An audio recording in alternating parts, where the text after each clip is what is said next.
Hey y'all, so a couple weeks ago I dyed this hair, attempted to dye it baby blue, but it turned out green. So today I'm going to attempt to dye it indigo blue.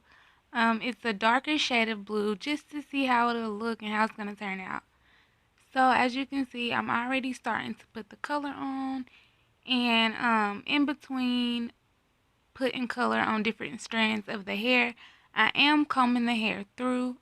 Combing the color through the hair.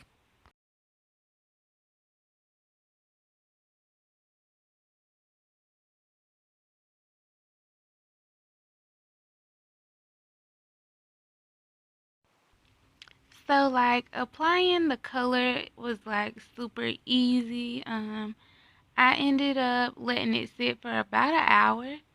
Yeah, for an hour, and then when I rinsed it, it was really cute or whatever. As you can see, it looks purple.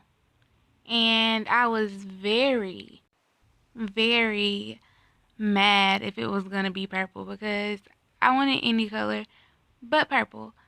So yeah, after I let it sit for an hour, I ended up washing it out, and this is how it looked. It's really cute, and it's really soft still. This hair is from All Virgin Hair Boutique, and it's Cambodian body wave. And this is the natural wave pattern of the wig, of the hair. So yeah, as you can see, it still has some green in it, but I like this better than the before. So yeah, please like, comment, and subscribe. Thank you.